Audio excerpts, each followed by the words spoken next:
Many of you will know that we have an electric car here in France. It happens to be a Zoe, and we love it. But something strange. I've noticed that electricity pricing here in France is completely different to electricity pricing in the UK. What makes France uniquely cheap but strange? There's no low-cost tariffs. So I've decided to try and get to the bottom of the mystery of how France actually produces electricity. And it has a Cold War element, a mystery about mutually assured destruction. France is unique in how it makes and markets electricity in Europe. Join me on some personal research that I think you will also find fascinating.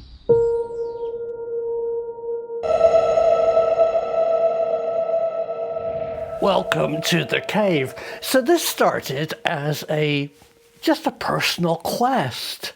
Many countries offer EV drivers competitive off-peak rates to encourage people to charge their cars overnight or at times of reduced national demand.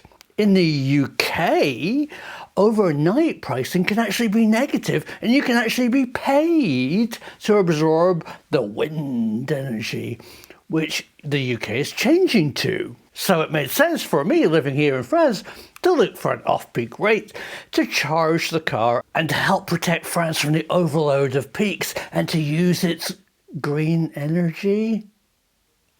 Hang on. Here in France, you buy electricity from EDF, which is a Electricité de France. It's a government-owned generator, and basically there aren't any off-peak rates. The rate for charging your car when everybody turns on whatever the French equivalent is of their kettle, I don't think they really drink tea, but there isn't one. It's the same price for electricity at, say, 6 o'clock in the evening as 3 a.m. in the morning.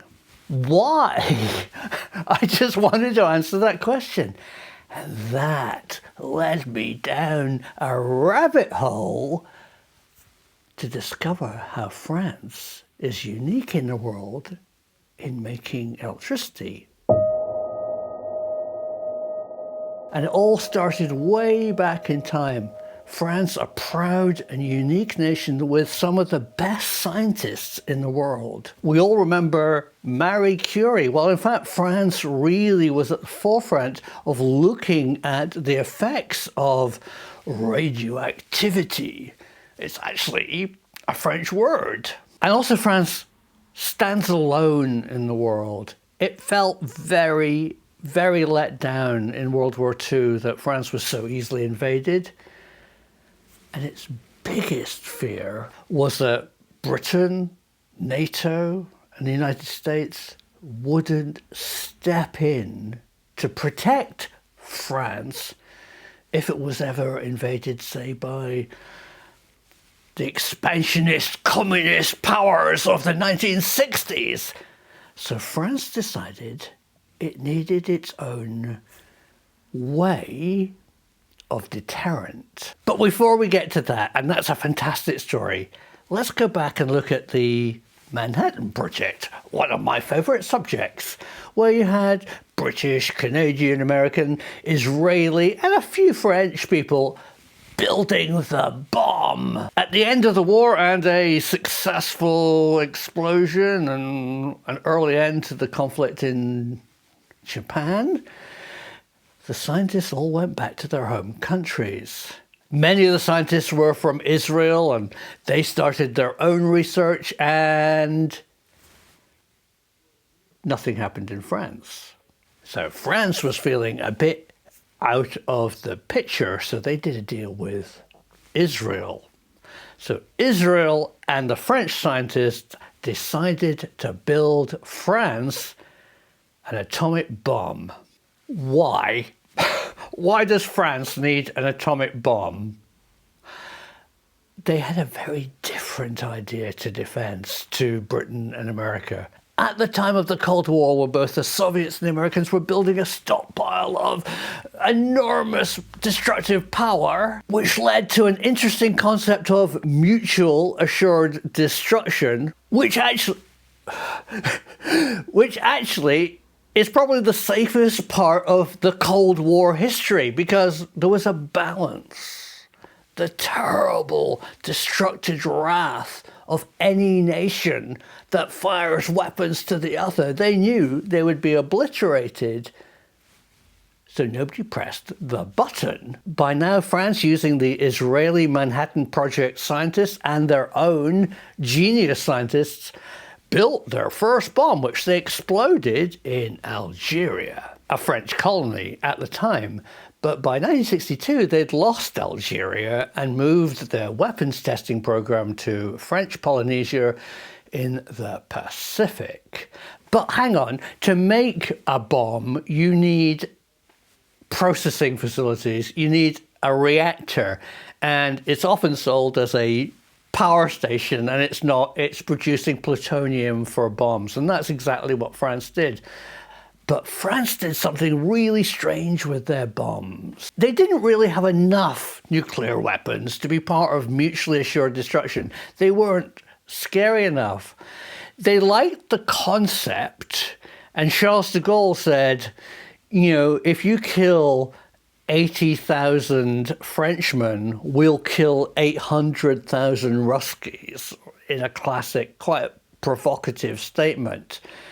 But he also said this. He said France is also going to have tactical nuclear missiles, and tactical nuclear weapons are the most dangerous. They're the ones that you can practically use.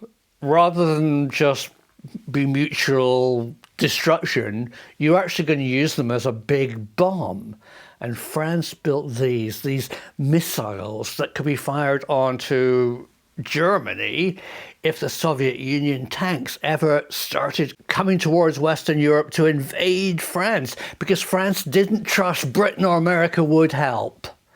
They were especially let down after the Suez Crisis of the 1950s, where the French-controlled Suez Canal wasn't protected by Britain, and they just felt let down. So they wanted their own atom bombs.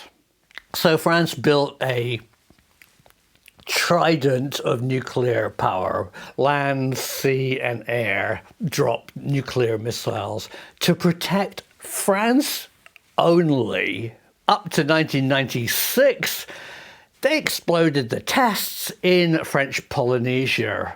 These tests were secret and brilliantly covered and leaked by a friend of mine who's a wonderful journalist and filmmaker, David Carr Brown, who exposed the French secrets of the atom bombs of Polynesia. Well done, David. So while all these bombs were being built and tactical missiles on trucks in France were being built, they also decided, due to the Middle East oil restrictions of the early 70s, to build nuclear power stations to produce electricity in France. France now has over 50 nuclear power stations, more than any other country in the world. And they work in a unique way. Let's talk about electricity production.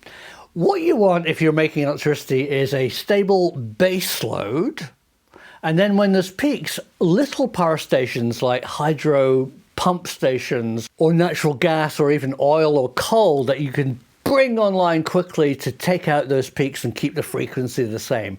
France doesn't need that. France produces terawatts of power day and night. Hence, they don't have off-peak electricity rates. They don't need to offer it. France produces more electricity than the whole of France could possibly consume if everybody plugged all their toasters, kettles and electric cars on at once. And they've even got electricity to spare. They sell electricity all over Europe. There's an enormous cable going through the northbound Channel Tunnel to a substation in Kent, which just caught fire, cutting off half of Britain's electricity, gigawatts, that it buys from France. Sorry, Britain, and we won't mention Jersey, where there's a dispute with fishing and all the electricity comes from a cable from France, it's going to be a disaster for Jersey if France cuts it off. So that's why in our house here in France, the electricity costs the same in the early evening as it does in the middle of the night. It's about 14 cents per kilowatt, which is one of the cheapest electricity prices in the whole of Europe. And it doesn't vary. So thanks to Madame Curie, thanks to Charles de Gaulle, who wanted to be independent, we have really cheap electricity. Over 70% of France's electricity is made in their nuclear power stations. There are problems. They've had a couple of accidents. A few of the power stations are in now reassigned seismic zones, which makes them potentially dangerous. And President Macron, has decreed to reduce the production of nuclear power in France to 50%, and the rest will be alternative energy. But it's amazing here in France. Almost nobody has solar. Almost nobody has a wind turbine. You drive around, there aren't the windmills, there aren't the solar farms that you get in other countries, because France doesn't need them. France is a fantastic country. It does its own thing. It's a proud nation. It's a nation of engineers and scientists. They're really at the forefront. Today, France is building this ITER, a fusion reactor in the south of France. Wow, harnessing the power of the fusion of atoms in the sun. I hope that makes charging my electric car even cheaper. So thanks for watching. This was a very personal piece of research that I wanted to do. Why can't you get off-peak tariffs in France for electricity? Because they don't offer them, because it's all nuclear. So now I know, and you know too, because the truth was out there.